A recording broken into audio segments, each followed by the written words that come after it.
बिस्मिल्लाहिर्रहमानिर्रहीम। नाज़रीन, तदवीर मीडिया पर programme rule of law with Sajid Shah में हाजिर खिदमत है। नाज़रीन, आइन और कानून के हवाले से बात करेंगे। आइन और कानून की जब भी पासदारी की बात हुई है तो उस वक़्त सुप्रीम कोर्ट और वकला ने अपना किरदार अदा किया है।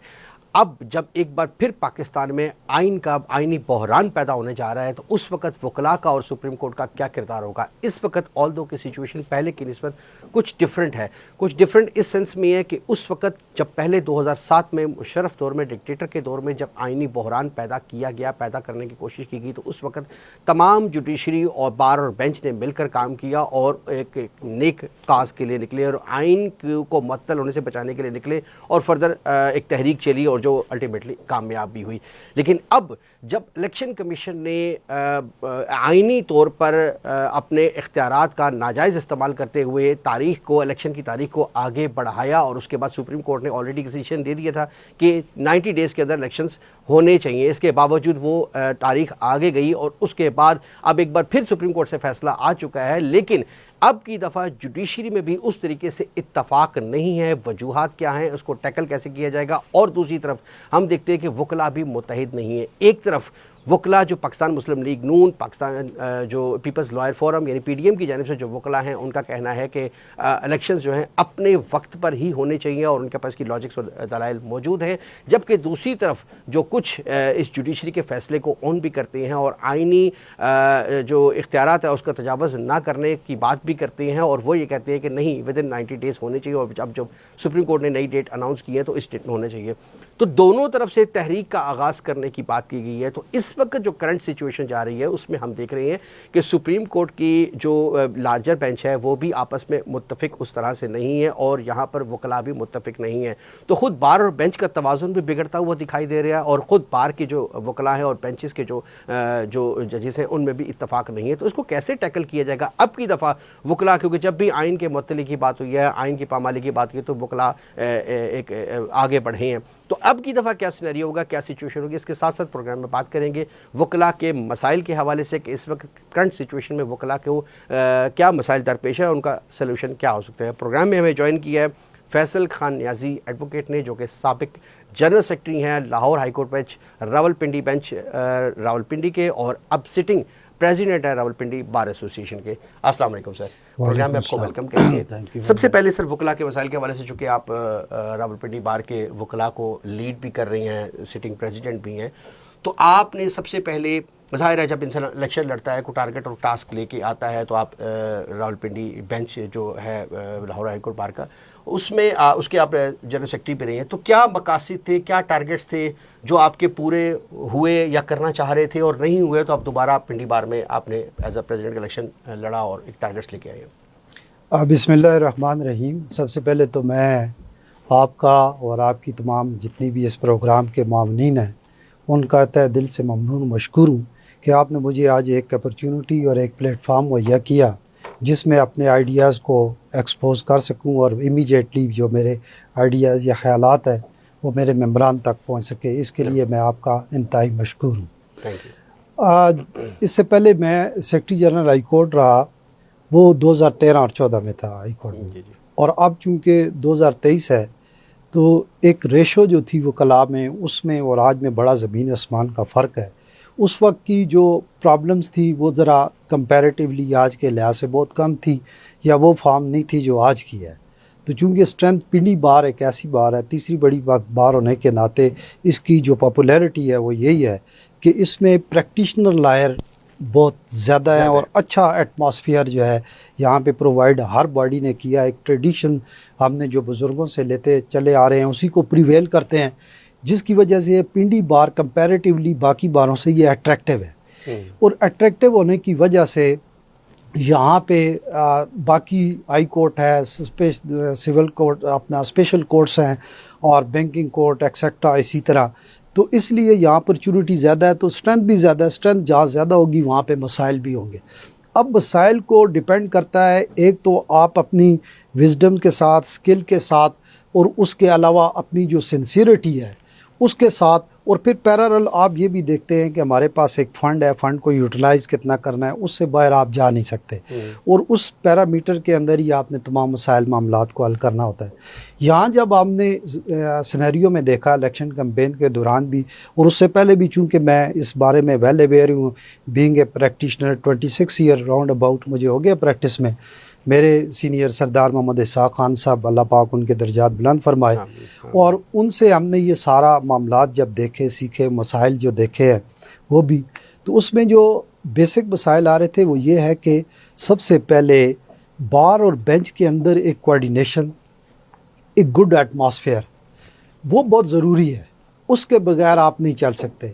कुछ लाइबिलिटीज़ जो हैं वो बेंच की हैं और कुछ लाइबिलिटीज़ हमारे बार की होती हैं, और उसमें बहुत सारे यंगस्टर जो हैं उनको एजुकेट करना पड़ता है कि आपने बार और बेंच का रिलेशन का अल्टीमेटली इसका इम्पैक्ट क्या पड़ना है, ख्याल कैसे रखना है और ख्याल कैसे करना है, क्योंकि हमने वो काम करना है जिससे हमारी कम्युनिटी का जो पब्लिक परसेप्शन है वो पॉजिटिव जाए, नेगेटिविटी की तरफ ना जाए कि इतने इतने वैल्यूएबल मामलात होते हैं जो खुदा और उसके रसूल सल्लल्लाहु अलैहि वसल्लम के बाद एक लायर के हवाले कर दिए जाते हैं बतौर इमानत।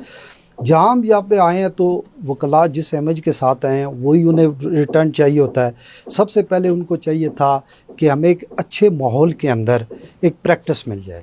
वो अच्छा माहौल आपका कि यहाँ पे लीगल एथिक्स पे लेक्चर्स होने चाहिए, वो उसका हमने एहतमाम किया हुआ है, पहले भी होते रहे, आइंदा भी होंगे। दूसरा ये है कि मोटिवेशनल इनको लेक्चर्स वगैरह की बहुत ज़रूरी है। उसकी वजह यह है कि जितने ज़्यादा तादाद पिंडी में लॉ कॉलेजेस की होगी है, तो मैं ये समझता हूँ कि बहुत सारे लॉ कॉलेजेस हैं जो गाइड्स पे डिपेंड करते हैं और उसी पे एग्ज़ाम दिए, एग्ज़ाम देने के बाद आ जाते हैं डिग्री पे लीगल एथिक्स की तरफ। आप समझती हैं कि यही एक मेन रीज़न है? ये एक बड़ी कॉमन सी चीज़ है और पब्लिक में ये बार बार पूछा जाता है और ये देखा जा रहा है, यही एक मेन रीज़न है जिसकी वजह से कभी डॉक्टर से झगड़ा हो रहा है, कभी लिटिगेंट से झगड़ा हो रहा है, कभी जजेस के साथ लड़ाई है, खुद वकला का आपस में हम देखते हैं कि FIRs डेली बेसिस पे हो रही हैं। तो क्या यही एक मेन वजह है कि लीगल एथिक्स की? लेकिन ये अक्सर हम देखते हैं कि वो एक इंप्रेशन दिया जाता है लॉयर कम्युनिटी की जानिब से, बार्स की जानिब से, कि वकला को चूँकि अपने राइट्स का पता है और वो अपने राइट्स के आगे डट जाते हैं तो झगड़ा हो जाता है। तो आप क्या समझते हैं, आप इसको जस्टिफाई करेंगे या आप समझते हैं कि नहीं लीगल एथिक्स की ज़रूरत है? Legal ethics to some extent इसमें फॉल्ट है, इसमें डिनाई नहीं करना चाहिए और है भी नहीं। और बाकी ये भी है कि चूँकि कंपैरेटिवली यहाँ पे लिटरेसी रेट जो है लिटरेसी का वो ज़्यादा है और लोग इस वजह से अपने राइट्स के बारे में अवेयर नहीं है और वो इमीडिएटली अपने मामलात को बड़ा इजीली किसी भी लाकानूनियत के आगे सिलेंडर कर जाते हैं। अब जब वकला स्टैंड करते हैं तो स्टैंड में चूंकि वो एक रूटीन बनी नहीं होती उनकी अदारों की, वो किसी और एंगल से डील, आदतें ख़राब हुई हैं, वो चूंकि और एंगल से डील करना चाहते हैं और कर रहे हैं और करते हैं, तो उसमें अगर ये एक रेयर मामलात जब आ जाते हैं तो फिर वहाँ पे बिल्कुल दुरुस्त हो गया। मैं बार और बेंच के तवाज़ुन के हवाले से एक दफ़ा फिर आऊँगा सुप्रीम कोर्ट के हवाले से, लेकिन एक दफ़ा पे फिर पूछूंगा बार और बेंच के तवाज़ुन के हवाले से। आपने बताया कि मेरा सबसे मोस्ट टारगेट ये है कि इस हवाले से उसको मैनेज किया जाए, जिसको बैलेंस किया जाए। इसके अलावा को बुकला के जो आप समझते हैं कि मसाइल रावलपिंडी में जो सबसे बड़ा, मैंने आपको कहा कि इतनी स्ट्रेंथ है। अब बात यह है कि यहाँ पे चैम्बर्स हमेशा से रिक्वायर्ड रहा है, क्योंकि आज यंगस्टर चाहता है कि मुझे एक अलग चैम्बर मिले जहाँ में मैं अच्छी प्रैक्टिस करना चाहता हूँ। अब चैम्बर्स के हवाले से बड़ी इम्पॉर्टेंट बात यह है कि चूँकि इससे पहले कुछ प्रेसिडेंट थी कि जो उनकी बियॉन्ड द कंट्रोल एक्सपेंसिव थे, 8 लाख 12 लाख 14 लाख 16 लाख रुपए का चैम्बर जो है वो दिया जाता रहा है और वो उसने लामाला जाके अपने पेरेंट्स पे प्रेशर डाला। अब किसी का वालिद अगर वो आ गया है, वालिद साहब आ गए हैं कहीं से डिपार्टमेंट से रिटायर्ड होने के बाद, उन्होंने जो पेंशन दी हुई है वो पेंशन उनका ख्वाब है। ख्वाब क्या है कि मैंने इसको एक कंस्ट्रक्शन करनी है या प्लॉट लेना है या बच्चे का मकान बनाना है या बेटी का जहेज बनाना है, ले जाते हैं तो वो चैम्बर के हवाले अगर हो जाता है तो उसको ख्वाब पे ढाका।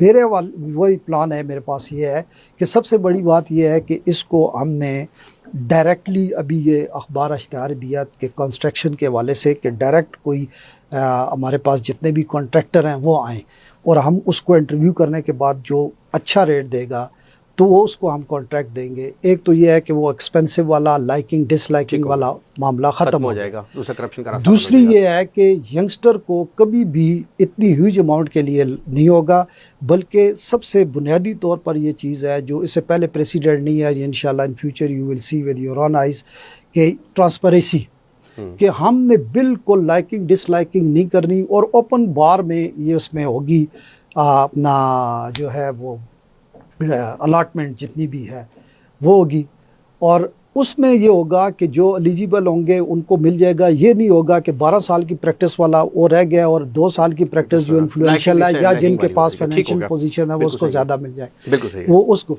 और आपने ये बात की और उसमें ये है कि मेरा ये है कि उनको फैसिलिटेट करने के लिए या तो इंतहाई लोएस्ट कॉस्ट पे दूँ या दूसरा ये है कि ईजी इंस्टॉलमेंट पे दूँ, ताकि ये यहीं से अर्न करे और यहीं से दे बन जाए। बहुत अच्छी बात है, बहुत अच्छी बात है, सबसे मेन अभी।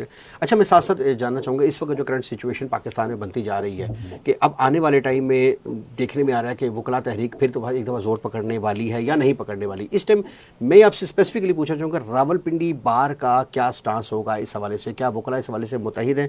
अगर ये इलेक्शन टाइमली होते हैं तो कुछ लोग कह रही हैं अगर ये टाइमली होते हैं तो आइनी बहरान होगा, और कुछ लोग कह रही हैं अगर नहीं होते तो आइनी बहरान होगा। तो वकला का क्या स्टांस होगा इस हवाले से?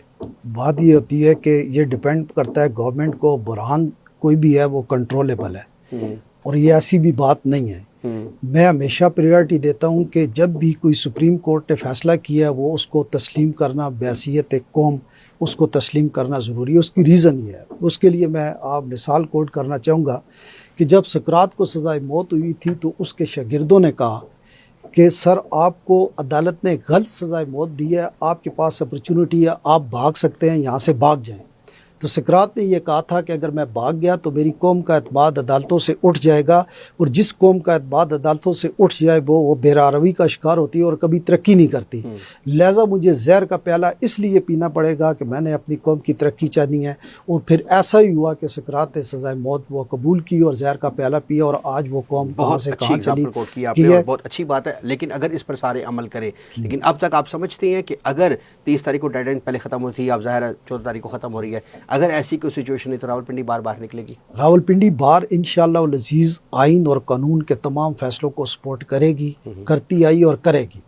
और मैं ये समझता हूँ कि ये जो अभी सुप्रीम कोर्ट का अल्टीमेटली डिसीजन आया है, अपना डेट जो दे दी है इलेक्शन की, ये जो दी है इसी पर अमल पैरा होना चाहिए। और ये कोई कबात नहीं है इसमें, एक चीज़ फेयर जो भी है उसका डिसीजन आना है। Whatever the fate of the election, किस पॉलिटिकल पार्टी को फेवर करता है नहीं करता है, इसको कतई नज़र इसके मुल्क के अंदर जो सूरत हाल है, माशी सूरत हाल है और पब्लिकली जो व्यूज़ है, उनको एक ही उसका हल ये है कि जो सुप्रीम कोर्ट ने, ऑनरेबल सुप्रीम कोर्ट ने जो फैसला किया है, जो डेट दी है, उसी पर इलेक्शन करवाएं। रिप्रेजेंटेटिव रावलपिंडी बार बड़ी अच्छी बात कर रही हैं आप, बिल्कुल अच्छा इंप्रेशन दे रहे हैं और होना भी यही चाहिए, और बड़ी अच्छी अपनी एग्जांपल कोट की है। लेकिन हम ये देखते हैं कल जिस तरीके से कन्वेंशन हुआ है रावलपिंडी बार के अंदर, वहाँ पर जो एक इंप्रेशन दिया जाता पाकिस्तान मुस्लिम लीग नून के लॉयर्स की जानिब से, तो वो जो तकरीर वहाँ पर हुई है और उसके बाद जो इंप्रेशन दिया जा रहा था, तो वो तो इंप्रेशन इस वक्त पब्लिक में ये जा रहा है कि टोटली डिवाइड हो चुकी है चीज़ें, तो उसमें तो फिर उस तरफ भी ऐसी बात बिल्कुल भी नहीं है। आप वो से मैं मोर देन 7,000 इसका स्ट्रेंथ है रावलपिंडी बार की, और आप वहाँ से कंपैरेटिवली ये सूरत हाल को जज कर सकते हैं कि वहाँ क्या सूरत हाल थी और 7,000 में कितने पार्टिसिपेंट थे और क्या सूरत हाल है, वो आपको वेल अवेयर है इसमें। वहाँ पे सबसे पहले ये बात है कि पिंडी बार की प्रेमिसेस के अंदर ये नहीं हुआ, ये हमारी एक जुडिशल कम्प्लेक्स है और वो that fall under the ambit of session जज साहब। तो वहाँ पे उन्होंने एक लायर क्लब है, वो लायर क्लब में प्राइवेटली भी लोग वहाँ पे आते हैं, लायर भी वहाँ पे जाते हैं, वहाँ पे उनका कन्वेंशन हुआ। बार के अंदर बार की प्रेमिसेस जो हमारी है वहाँ पे नहीं है। ठीक हो गया, बिल्कुल सही, आपका मैसेज पड़ा से पहुँच गया। आखिरी चीज़ आपसे पूछना चाहूँगा, इस वक्त लीगल एथिक्स के हवाले से आप पिंडी बार के, बल्कि मैं समझता हूँ पूरे पाकिस्तान के जो वकला हैं, उनको आप क्या मैसेज देना चाहेंगे? मैं ये कहूँगा कि one should be law obedient, और उसके बगैर कोई, मैं नहीं समझता हूँ कि एथिक्स। उसकी वजह यह है कि हमारा लीगल प्रैक्टिशनर एक्ट जो है वो एक लायर का ग्रेस जो है वो उसने बड़ी हायर स्टैंडर्ड रखा हुआ है, उस स्टैंडर्ड को मेंटेन रखे। पब्लिक परसेप्शन जो है वो पॉजिटिव जानी चाहिए और उसमें टॉलरेंस शो करनी चाहिए हमेशा। सबसे बड़ी जो वेपन है वो टॉलरेंस है, कि कोई भी अगर होता है तो हमने टेबल पे हल करना होता है मामलात को, ना कि कोई फिज़िकली कोई हाथापाई या मामलात को। एथिक्स के बगैर कोई भी कम्युनिटी हो, माशरा हो, मुल्क हो, वो तरक्की नहीं कर सकता और इसी को प्रिवेल करना चाहिए और इसी को अडाप्ट करना चाहिए। बहुत शुक्रिया आपकी तशरीफ़ अफ्रीका, बहुत शुक्रिया नाज़रीन। Everyone is equal before the law, और जो वकला को लाइसेंस मिलता है वो लाइसेंस टू किल नहीं है, झगड़ा नहीं करना, बल्कि अपने अल्फाज से, अपने कानून से, अपने लीगल एथिक्स से, अपनी स्टडी से, अपनी एजुकेशन से अपने राइट्स को का हसूल करना है। और वो किस तरीके से करना है, वो एक लीगल एम्बिट्स, एक दायरा बना हुआ है, उस तरीके से जाके अपना राइट्स का हसूल करना है, ना कि एक पब्लिक में ये इंप्रेशन जाए कि वकला बदमाश है, खुदा न खास्ता लड़ाई करते, झगड़ा करते, वट एवर जो एक इंप्रेशन की सोसाइटी के अंदर है। तो ऐसा नहीं होना चाहिए। इसके अलावा जो दीगर वकला के मसाइल, उस वाले से भी बात की है कि उनको किस तरीके से ओवरकम करने की रावलपिंडी बार की जानिब से रावलपिंडी के वकला के लिए कोशिश की जा रही है। और आइनी बहरान के हवाले से स्पेसिफिकली सदर साहब का कहना है कि अभी ऐसे कोई डिसीजन हमने नहीं लिया है, with the passage of time देंगे, लेकिन अब तक हम ये समझते हैं कि सुप्रीम कोर्ट ने what ever the decision is, और सुकरात की बड़ी अच्छी एग्जाम्पल कोर्ट की यहाँ पर कि what ever the decision is हमें उसको ओबे करना है, ताकि अदालतों पर से जो एक ऑलरेडी किसी हद तक इंप्रेशन थोड़ा सा ख़राब हुआ है कि ट्रांसपेरेंसी इंटरनेशनल की जो इस वक्त रिपोर्ट आई है उस हवाले से भी और अदरवाइज़ भी, लेकिन उसको हमें बहाल करने की मज़ीद कोशिश करनी है। तो इस हवाले से हमें काम करनी चाहिए। इसी पैगाम के साथ आज के प्रोग्राम के वक्त ख़त्म, अगले प्रोग्राम में फिर मुलाकात होगी। इजाज़त दीजिए, अल्लाह हाफ़िज़।